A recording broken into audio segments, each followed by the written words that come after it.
Hi and welcome to or back to my YouTube channel. In today's video I'm gonna be eating typically Dutch foods for 24 hours.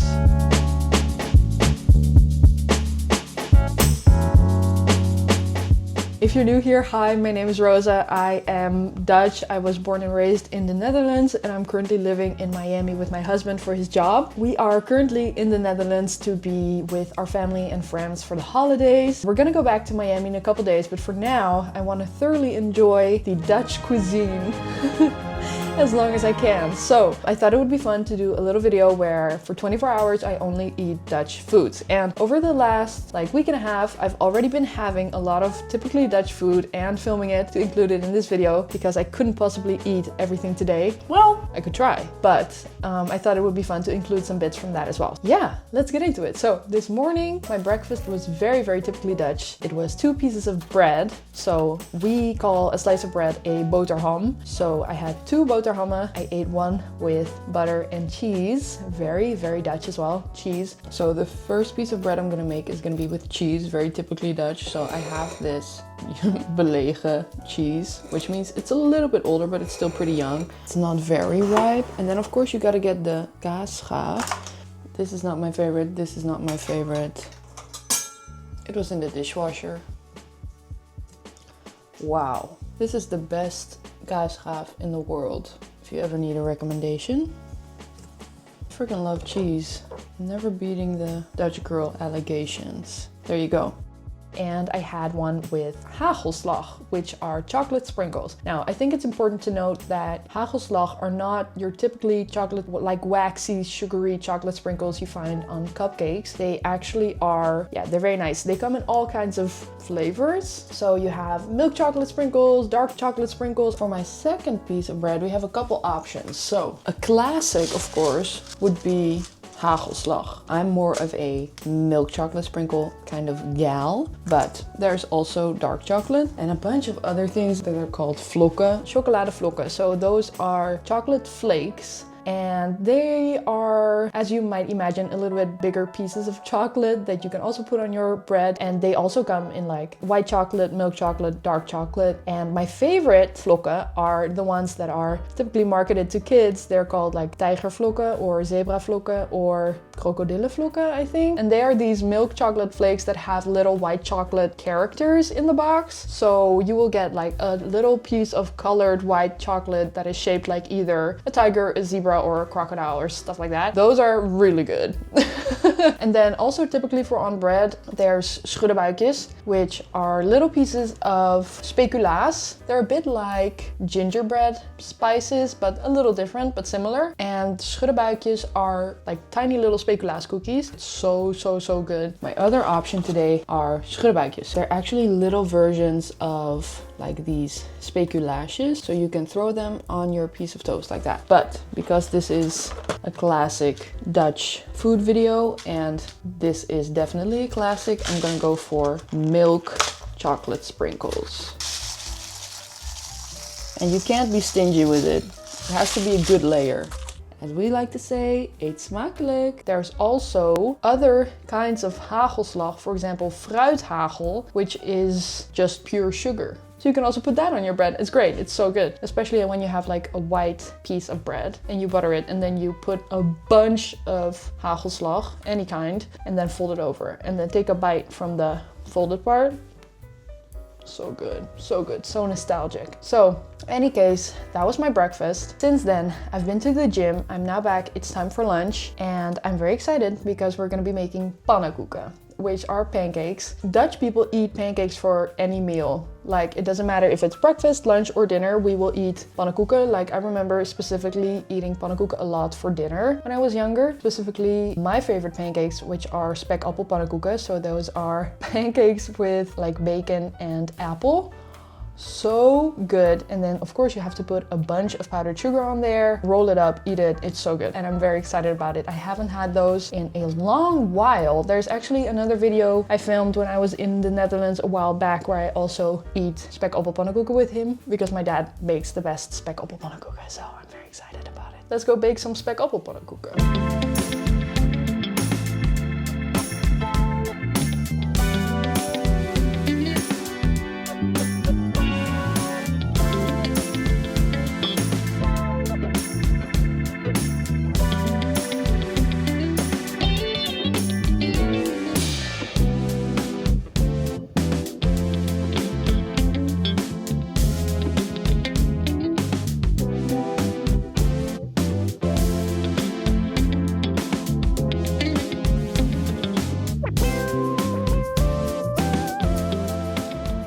So for toppings, I'm of the powdered sugar school of thought. Some people, like my dad, prefer molasses. Not me. I am a powdered sugar kind of girl. Maar hij ruikt heerlijk. De appel is geniaal. Wauw, super lekker.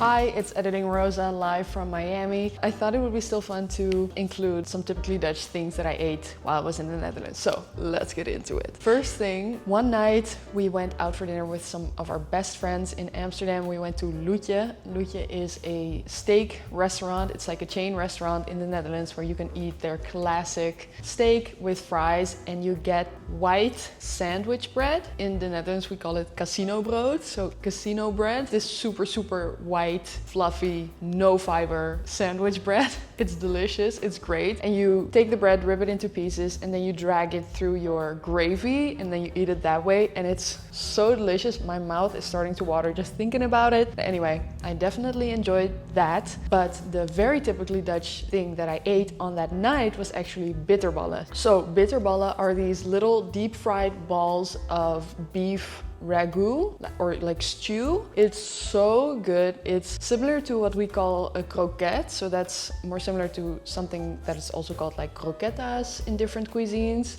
So that's also like more like a longer version of fried like beef stew. And bitterballen are the really small round ones and you eat them with mustard. They're super good. Again, my mouth is starting to water. They're so delicious. So we had those as like what we call a borrelhapje. So it was with our drinks before even starting dinner. We had like a drink and we ate some bitterballen and it was super good. And I was so excited that I had bitterballen again because it had been a while.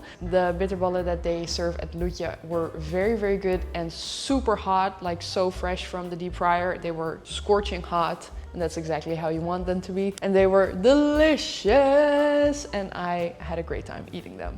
So that was great. Then something I also ate in my time in the Netherlands were oliebollen. This is something we typically make for celebration of the new year. So they're fried dough balls. We actually talked about it in my video with Vic where we do the coffee crawl. I will link it in the eye icon. I'm never sure which side it is, but basically they're fried dough balls. Typically they're without raisins and stuff, but I grew up with my grandparents baking or like frying their own oliebollen and they always used to make them with currants and raisins in them. So those are the ones I prefer. I love those. This time we did not fry any oliebollen ourselves. Previous years we have, but we happened to be in Rotterdam to visit family and they have a oliebollen kraam, so like an oliebollen stall there that serves the best oliebollen in the Netherlands, or at least they won that prize a couple years in a row, a couple years ago. I think nowadays they don't even hand out that prize anymore, but they used to get it. So we went there and they were indeed incredible. They were amazing and you eat them with powdered sugar. It's a mess, but it's absolutely delicious, especially when they're super fresh. Ate a lot of oliebollen, so good, very nice. The next thing I ate that's also typically Dutch, but more so from the region of the Netherlands where Nick, my husband, is from, are Knieperties. So my mother-in-law makes the best Knieperties in the entirety of the world. They're so good. They're these little super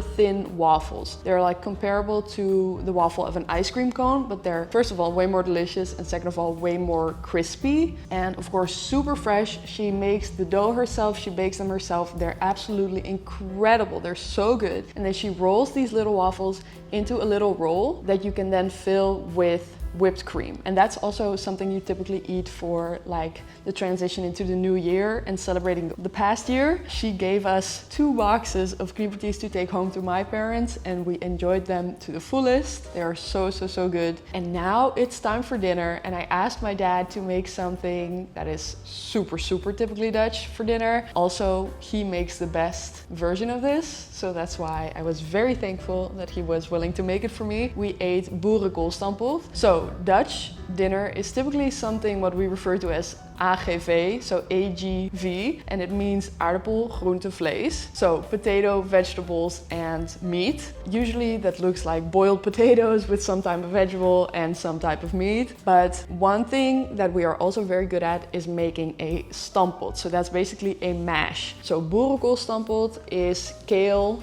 mash. It's mashed potatoes with kale in there, often eaten with baked bacon strips that you put through the mash. We put them on the side because my mom is vegetarian and one of my friends is vegetarian, so they didn't add any of those. And then also with a rookworst. So that's a smoked sausage. For them, we had like a vegetarian smoked sausage, but I ate the normal smoked sausage and it was so good. And then of course there's gravy. I want to eat it so bad again. It was so good. And also something that I'd never had before, but what apparently is very typical to eat with like a stampot is piccalilli. My dad bought the Kesbeke one because it's a brand from Amsterdam, so of course we had to represent. So piccalilli is a relish of chopped pickled vegetables like cauliflower, onions, gherkins in a thick, tangy, spiced mustard sauce, often flavored with turmeric, ginger, and vinegar. So that's also where it gets the color from, because it was like bright yellow. But it was such a good addition to the stampot, so it was super delicious. Then for dessert, we had some of those Knieperties that I told you about earlier. This was 24 hours of eating only Dutch foods in the Netherlands. Yeah, I had such a good time in the Netherlands in general, but especially eating all these super fun foods that I've missed so much, especially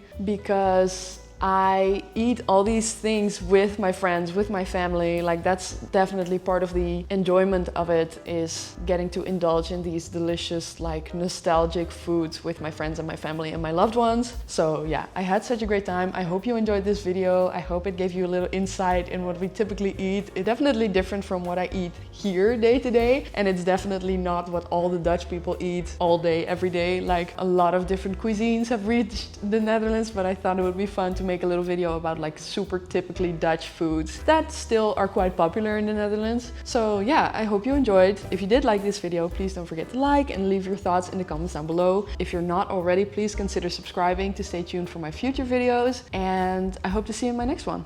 Bye!